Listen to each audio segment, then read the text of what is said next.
நிரந்தரமாய் பூமியிலேயே வாழ முடியுமா? మనిషి యొక్క ఆయుష్ దినములకు పరిమితి కలదు. அவன் வாழ்ந்த நாட்களுக்கு ஒரு குறிப்பிட்ட எல்லை இருக்கிறது.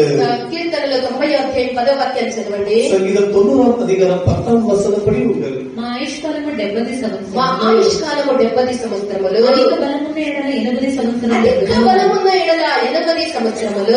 వాటి వైభవము ఆయాసమే. వాటి వైభవము ఎంత వైభవం ఉన్నది, ఆయాసము ప్రయాసమే. త్వరగా గతించడం ఎగిరిపోవద్దు. అది త్వరగా గతించిపోతుంది. నిన్న మొన్న పుట్టిన వలె ఉన్నామైతే మనకి ఇప్పుడు అనుకుంటే 20 సంవత్సరాలు, 10 సంవత్సరాలు, 20 సంవత్సరాలు, 30 సంవత్సరాలు, 50 సంవత్సరాలు ఎంత త్వరగా మన యొక్క ఆయుష్ దినాలు ఎంతగా త్వరగా మాయమైపోతూ ఉంది. మనిషి యొక్క ఆయుష్ కాలం మనకు పరిమితి గలదు, అది త్వరగా గతించిపోతుంది. మనం త్వరగా యొక్క లోకాన్ని వదిలి మనం ఎగిరిపోతాము.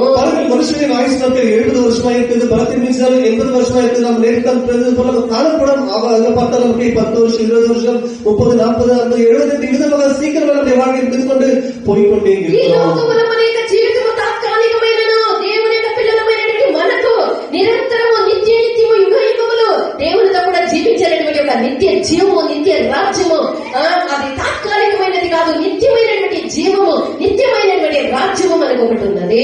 భూమిలో நமக்கு இந்த வாழ்வு நாட்கள் கொஞ்ச நாட்கள் தான், அது அற்ப நாட்கள் தான், சீக்கிரம் கடந்து போகத்தான். ஆனால் நமக்கு ஒரு நித்திய நித்தியமாக దేవునితో